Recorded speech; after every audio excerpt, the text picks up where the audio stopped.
Toda semana, nós aqui da Hora do Nerd, aqui na Comic City, fazemos uma homenagem a algum grande criador de histórias em quadrinhos. E dessa vez escolhemos ninguém mais, ninguém menos do que Joe Kubert.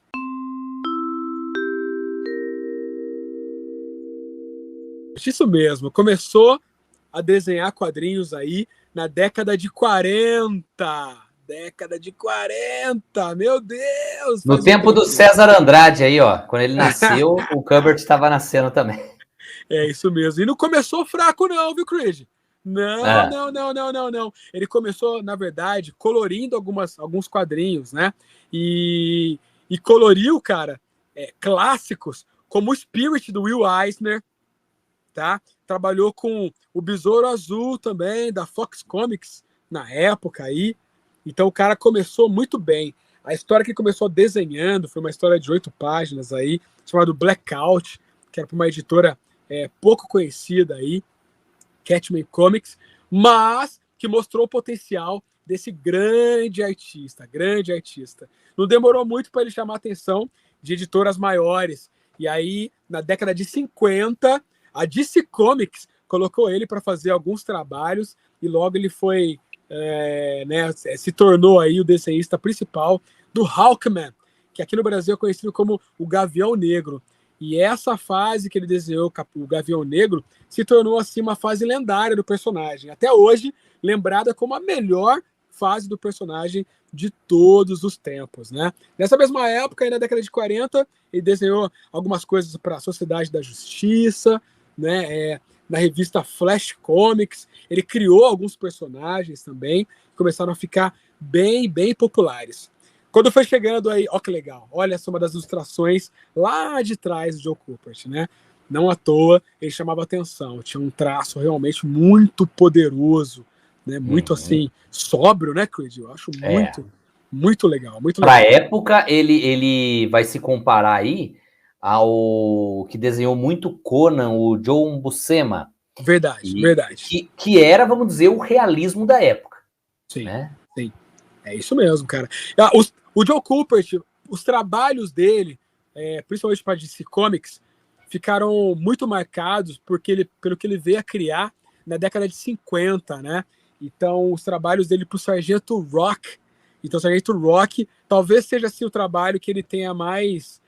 seja lembrado com mais carinho pelos fãs, né? Embora ele tenha desenhado muita coisa, né, nesses intervalos, mas o Sargento Rock foi uma coisa assim que as pessoas lembram dele assim com muito cuidado. Lá ele realmente pôde marcar o traço dele, foi ali que ele mostrou que ele era capaz de fazer, mesmo em histórias que não envolviam, né, super seres, e aí isso daí abriu margem, abriu um caminho para vários outros autores se inspirarem no desenho aí, né, do Joe Kubert, né? Ele também desenhou Brave the Bold, ainda nessa época. Ele criou um personagem chamado Thor, né, que embora tenha o mesmo nome aí do personagem de Asgard, mas é um bárbaro mais similar com Conan, na verdade, mas que no traço dele, cara, é uma coisa incrível esse Thor. Olha que legal. Então, assim, lembra muito Conan, com certeza. E também, como o Chris falou mesmo, lembra de Joe Buscema pra caramba, né? Só que você olha assim, é que o olhar dos personagens da família Kubert são muito específicos, né? Todos os filhos dele também, eles desenham os personagens com esse mesmo olhar, assim, que faz a gente sempre lembrar dessa família. E aí, além da arte, né, de toda essa participação dentro dessas editoras grandes, né, ele fazer parte da história, mas o Kubert, ele é muito lembrado, cara, muito lembrado, provavelmente por conta da escola que ele criou. Olha outra arte que eu acho espetacular, também do Thor, desse personagem que ele criou, esse bárbaro também, e que fez bastante sucesso na época, viu, Creed? O Conan fazia sucesso, mas o Thor aí também era um dos grandes personagens aí. Quem gostava de fantasia procurava muito, né, as coisas que ele lançava. E aí, meu amigo, dentro de tudo isso, ele acabou criando a Kubert School, que era uma faculdade voltada para histórias em quadrinhos, Creed. É isso mesmo, cara. E aí, assim, embora ele tenha criado muita coisa, como eu disse, muita coisa legal, mas essa escola, ela se tornou assim um marco, e é até hoje, né, de toda a indústria dos quadrinhos, porque dessa escola surgiram vários grandes artistas, né, que passaram por essa faculdade, essa escola, e hoje em dia são assim alguns dos grandes. Eu vou citar alguns aqui, como o Stephen Bissette, que fez bastante sucesso no Monstro do Pântano, né, fazendo a fase do Alan Moore, né? Tem a Amanda Conner, que hoje brilha aí com a Arlequina e outros personagens assim um pouco, né, mais caricatos. O Rich Veidt, as pessoas podem lembrar aqui do Homem Animal, por exemplo, né? Steve Lieber, Scott Collins, que é um artista relativamente novo aí, que bombou no Flash e tem bastante coisa autoral também.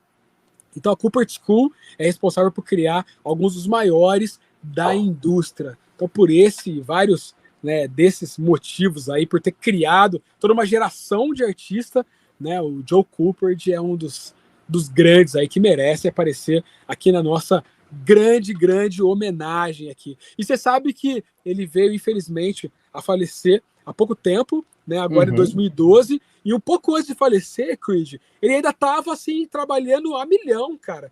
Ele participou, por exemplo, da criação do spin-off do Watchmen. Ele acabou criando aí, sabe aquele antes de Watchmen? Sim. O do Coruja, ele faz junto com o filho dele, que é o Andy Cooper. Então legal. Ele desenha lá junto com o filho dele, cara. Então, assim, há pouco tempo, ainda na nossa geração aqui, ele ainda estava, né, mostrando o que ele faz de melhor, cara. Então, o cara é realmente um dos grandes aí. Exatamente. E o Joe Kubert, aí ele tem essa coisa, né, do sombreamento. Eu acho que assim, ele e o John Buscema lançaram uma tendência de desenho que com certeza inspirou muita gente, por exemplo, Neil Adams, que aí foi pegando o seu próprio jeito e fazendo as coisas mais inspirados nesses grandes caras do passado, né, que inovaram e até hoje tem uma dinâmica muito bonita de desenho. Desculpem. O Joe Kubert, além de tudo, criou o Sargento Rock junto com o Robert Kanigher, numa época em que, por causa das censuras e das perseguições aos quadrinhos, especialmente os quadrinhos de heróis, o pessoal lia muito gibi de terror e de guerra. E ele, né, por ter nascido nessa época conturbada das guerras e tudo mais, ele desenhou o Sargento Rock, que é um dos personagens mais durões da DC, que lembra muito o nosso estimado também da Marvel, Nick Fury. Também é importante mencionar que o Joe Kubert também escreveu coisas um pouco mais documentais. Por exemplo, o famoso, né, Fax de Sarajevo, aonde, através de um desenho e de uma narrativa mais documental, ele narra os problemas acontecidos na famosa e triste, né, lamentável Guerra da Bósnia, massacrada pela Sérvia.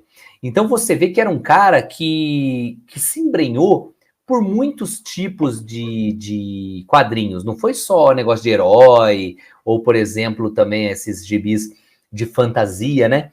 Ele passou por outros estilos, ditou moda e tendência dentro dos quadrinhos, e por isso, né, entre outros motivos, como o Márcio bem citou, ele tem aí o nosso carinho, a nossa admiração, além dos dois filhos, né? É tão difícil ter os filhos seguindo a carreira do pai, e dois dos filhos dele, o Andy e o Adam, seguiram a carreira. Quem sabe cedo ou tarde eles aparecem aqui nos nossos homenageados. Muito bem, excelente, uma escolha muito boa aí, pessoal, tem que conhecer, é um grande artista aí que merece ser conhecido, com certeza. Hey, a Comic City é um projeto para levar o mundo fantástico até você, de maneiras cada vez mais legais. Você pode contribuir se você acredita e de quebra concorrer a prêmios toda semana no nosso Instagram. O Pix está aí, comicpix@icloud.com. E obrigado por assistir até o final. Uhul!